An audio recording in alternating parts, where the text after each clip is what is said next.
Hi guys, welcome to our lecture series on stock market. तो पिछले lecture में हमने पढ़ा था स्टॉक क्या होता है, और इस लेक्चर में हम पढ़ेंगे मार्केट क्या होता है। ओके, तो स्टॉक हमने पढ़ लिया है, मार्केट इस लेक्चर में हम पढ़ेंगे। मार्केट माने बाजार। तो आप सभी बाजार गए होंगे, और आपने अगर नोटिस किया है तो मार्केट जनरली दो कैटेगरी में डिवाइड कर सकते हैं हमने। पहला होता है फिक्स्ड प्राइस और दूसरा होता है auction. Fixed price market like जो हमारे मॉल्स होते हैं, जहाँ पे हर चीज का प्राइस फिक्स होता है। अगर आपको चाहिए उस प्राइस पर तो आप ले सकते हैं, वरना आप छोड़ सकते हैं। यहाँ पे कोई बार्गेनिंग नहीं होती है, या बायर या सेलर्स compete नहीं करते हैं। और दूसरे टाइप का मार्केट होता है ऑक्शन मार्केट, जैसे कि हमारा सब्जियों का मार्केट, जहाँ पे बायर्स और सेलर्स दोनों प्राइस को लेके compete करते हैं।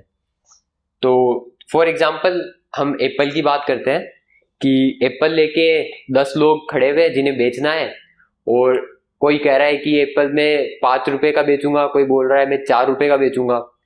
तो वो होता है ऑक्शन मार्केट।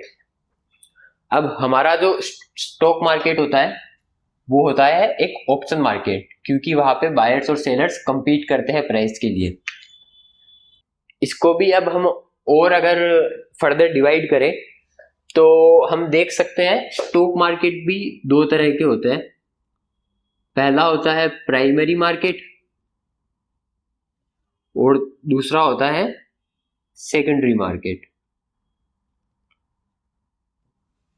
प्राइमरी मार्केट वो मार्केट होता है जहाँ पे स्टॉक फर्स्ट टाइम सेल होता है, और उसके बाद जितनी बार भी स्टॉक सेल होता है वो सब सेकेंडरी मार्केट में सेल होता है। तो हमारा जो पिछला कंपनी थी, हमने पिछले लेक्चर में जो एग्जांपल लिया था कंपनी का, वो XYZ करके, जो हमें 1 करोड़ पर मंथ दे रही थी। फिर हमने उसके कुछ शेयर बेच लिए थे और वो 2 करोड़ पर मंथ देने लगी थी। और अब हमने डिसाइड किया है कि हम और एक्सपेंड करना चाहते हैं, तो हमें और कैपिटल की जरूरत है। हम इस कंपनी को पब्लिक डोमेन में ला रहे हैं, हम इस कंपनी का IPO निकाल रहे हैं। IPO होता है इनिशियल पब्लिक ऑफरिंग, जो होती है प्राइमरी मार्केट में। IPO निकालने के लिए आपको करना ये होता है कि कुछ अंडरराइटिंग फर्म्स होती है जो स्पेशलाइज होती है आपकी कंपनी की वैल्यूएशन करने में, आपका IPO निकालने के लिए।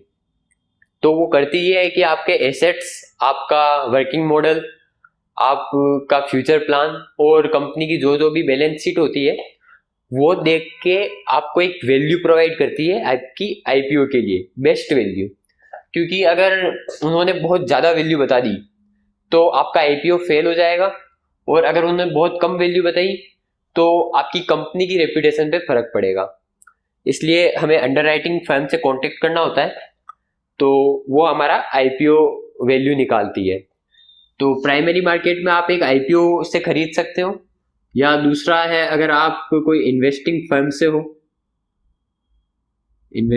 से हो, या फिर आप कोई बैंक हो, तो जो अंडरराइटिंग फर्म्स होती है वो अपने रिलेशंस होते हैं उनके फर्म्स से और बैंक से। तो वो उन्हें ऑफर करती है कि कोई ये कंपनी है जिसका ये काम है, और ये अभी पब्लिक होने जा रही है, तो इसके कुछ शेयर्स मैं आपको प्रोवाइड करा सकता हूँ। तो ये होता है प्राइमरी मार्केट। IPO निकलने के बाद एक डेट होती है जिसके बाद जो इसके जितने भी स्टॉक्स होते हैं वो सेकेंडरी मार्केट में ट्रेड होना शुरू हो जाते हैं। तो सेकेंडरी मार्केट में जो भी स्टॉक्स ट्रेड हो रहे हैं वो सब पहले से बिक चुके हैं, वो कंपनी के स्टॉक्स नहीं है। अगर आप सेकेंडरी मार्केट से कोई स्टॉक खरीद रहे हैं तो उसका पैसा कंपनी को नहीं जाएगा, उसका पैसा उसे जाएगा जिससे आप खरीद रहे हैं। वो कोई भी हो सकता है, कोई भी इंडिविजुअल हो सकता है, या फिर कोई भी फर्म हो सकती है, बट कंपनी ऑफकोर्स वो नहीं होगी। फॉर एग्जाम्पल अब हम एग्जाम्पल लेते हैं फेसबुक का।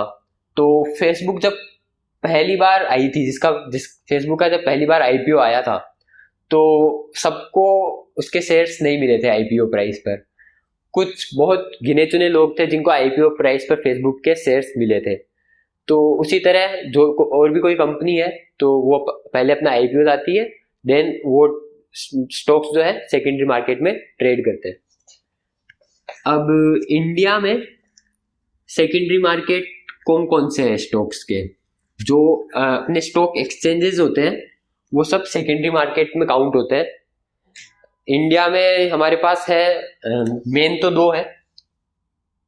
पहला है बीएसई जो कि है